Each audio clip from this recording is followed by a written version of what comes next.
அஸ்ஸலாமு அலைக்கும் ஃப்ரெண்ட்ஸ், வணக்கம். Welcome to Rahmi's kitchen.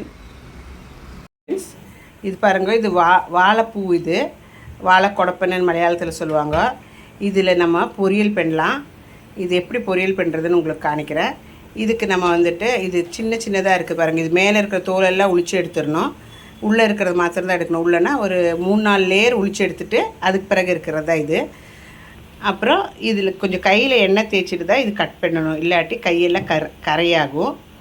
அப்புறம் இத்தனை வாழைப்பூவுக்கு ஒரு சின்ன கப்பு பருப்பு எடுத்துகிட்டு ஊற வச்சிடணும். துவரம்பருப்பு ஊற வச்சு வேக வைக்கணும். இது நீங்கள் குழையக்கூடாது, அப்படியே உதிராக இருக்கணும். பருப்பு ஒரே ஒரு விசில் கொடுங்க, இல்லாட்டி சட்டியில் வேவிச்சா இன்னும் நல்லது. கொஞ்சம் நேரம் ஊற வச்சுட்டு சட்டியில் வச்சா நல்லாயிருக்கும். ஒன்று ஒட்டாமல் இருக்கணும் பருப்பு, அந்த மாதிரி வேவிச்சு எடுக்கணும். இது ரெண்டும் செய்த பிறகு உங்களுக்கு அது கட் பண்ணிவிட்டு இது பருப்பு வேவிச்ச பிறகு காணிக்கிறேன். பாருங்கள் ஃப்ரெண்ட்ஸ், இந்த மாதிரி தான் இது அரியணும். இப்படி கொத்தி விட்டுட்டு இப்படி அரிஞ்சு எடுக்கணும். இப்படி நல்லா அரிஞ்சு எடுக்கணும். கொத்தி விட்டுட்டு இப்படி அரியணும். அரிஞ்சிட்டு இப்படி பண்ணிங்கன்னா அதுலேருந்து நார் இருக்கிறதெல்லாம் வந்துடும். கையில் கொஞ்சம் எண்ணெய் தேய்ச்சிட்டு அப்படி பண்ணிங்கன்னா இந்த பாருங்கள் நார் வந்துடும். இந்த மாதிரி நார் வந்துட்டு அந்த நார் எடுத்து வீசிடலாம். இந்த நார் வந்துடுச்சுன்னா பாருங்கள், இது எடுத்து வீசிடணும். அது இல்லாட்டி வாயில் கிடைக்கும், தொண்டையிலெல்லாம் மாட்டோம். அதனால எடுத்துடணும். இது ரொம்ப நல்லது ஃப்ரெண்ட்ஸ். இந்த வாழைக்கொடப்பனை, அப்புறம் பிண்டி, இந்த இது சொல்கிறாங்களே பனானா ஸ்டெம்மு, அதெல்லாம் ரொம்ப நல்லது. நான் பனானா ஸ்டெம்து ஆல்ரெடி போட்டிருக்கிறேன் தண்டுது வீடியோ, அது பாருங்கள். இது கிட்னி ஸ்டோனுக்கெல்லாம் ரொம்ப நல்லது. நீங்கள் 15 டேஸாவது ஒன்ஸ் இது ஒரு வாட்டியாவது வாங்கி சாப்பிடணும். ரொம்ப ஹெல்த் பெனிஃபிட்டில் இதெல்லாம் ரெடியாக இருக்கும். பாருங்கள் ஃப்ரெண்ட்ஸ், எல்லாம் அரிஞ்சாச்சு. அரிஞ்ச பிறகு கையில் கொஞ்சம் தேங்காய் எண்ணெய் தேய்ச்சிட்டு இப்படி நல்லா ஸ்க்ரப் பண்ணிங்கன்னா அது நாரெல்லாம் வந்துடும். அதிலே அப்புறம் நார் வந்திருக்கிற பாட்டில் அதில் கொஞ்சம் இருந்தாலும் பரவாயில்லன்னு சொல்லி அதை எடுத்து வீசிடணும். பாருங்கள் எவ்வளோ நார் வந்துடுச்சு பார்த்தீங்களா.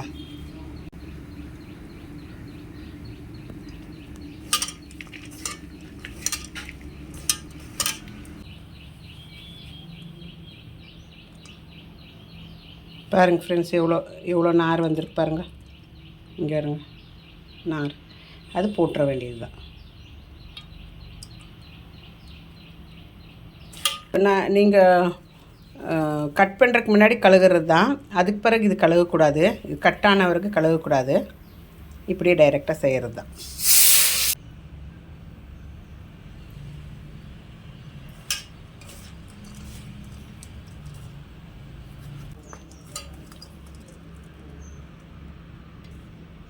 பாருங்கள், இப்போ நார் இல்லை, எல்லாம் உதிராக வருது பார்த்தீங்களா.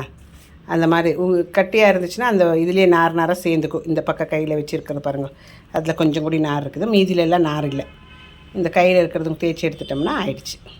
நார் எல்லாம் ஃபினிஷ் ஆகிடுச்சு.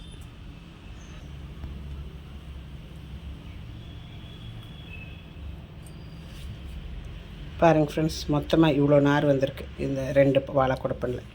இது வேஸ்ட். இது இவ்வளோதான், நீட்டாகிடுச்சு. இப்போ வாழைப்பூ அரிஞ்சு வச்சுட்டோம். இப்போ ஒரு கப்பு தேங்காய்னா உங்களுக்கு ஒரு அரை மூடி தேங்காய், கொஞ்சம் மஞ்சத்தூள், ஒரு அரை டீஸ்பூன் ஜீரகம், 2 பூண்டு, 3-4 பச்சை மிளகு உங்களுக்கு காரத்துக்கு தகுந்த மாதிரி எடுத்துங்க. கொஞ்சம் காரம் அதிகமாக இருக்கட்டோன்னா காரத்துக்கு தகுந்த மாதிரி பச்சை மிளகு எடுத்துங்க. ஒரு 10 பச்சை மிளகு கூட வேணுமா தான் எடுத்துக்கலாம். நான் ஒரு 3-4 தான் எடுத்துருக்கிறேன். இது சதைச்சி எடுக்கணும். அப்படின்னா ஒரு வாட்டி மிக்சியில் போட்டு நம்ம பல்ஸ் பண்ணி எடுக்கணும், கர் பண்ணி எடுக்கணும். அதை எடுத்துக்கலாம். பாருங்கள் ஃப்ரெண்ட்ஸ், இப்படி பல்ஸ் பண்ணி எடுத்துக்கணும். ஒரு கர் பண்ணி எடுத்துக்கணும், 1க்கு 2. சரிங்களா. பாருங்கள் ஃப்ரெண்ட்ஸ், பருப்பு வேவிச்சிட்டோம். நம்ம பருப்பு பார்த்திங்களா, ரொம்ப வேகக்கூடாது. இப்படி ஒன்றுக்கு ஒன்று ஒட்டாமல் இருக்கணும். எப்படி இருக்குது பாருங்கள் பருப்பு. இங்கே இருங்க, ஒன்றுக்கு ஒன்று ஒட்டுறதில்ல, ஃபுல்லாக வெந்து உடையக்கூடாது. கொஞ்சம் தண்ணி இருக்கட்டும். அப்போ நம்ம இந்த பூவை அதில் போட்டு வேவிக்கிறதுக்கு சரியாக இருக்கும். இப்போ இதுலேயே வெந்த பருப்பில் இந்த பூ போட்டுக்குங்க. நம்ம க்ளீன் பண்ணி வச்ச பூவை போட்டுக்குங்க.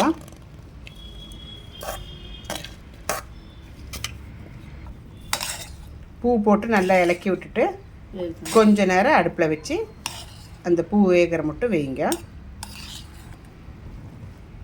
பூவும் பருப்பும் வேக வச்சாச்சு. இப்போ எண்ணெய் கொஞ்சம் ஊற்றிக்குங்க. ஒரு டேபிள் ஸ்பூன் அவ்வளோ எண்ணெய் ஊற்றிட்டு கொஞ்சம் கடுகு போட்டுக்குங்க. கடுகு, கொஞ்சம் உளுத்தப்பருப்பு, ஒரு 1/4 டீஸ்பூன் கொஞ்சம் கருவேப்பிலையும் போட்டுக்குங்க. நல்லா வணங்கட்டும்.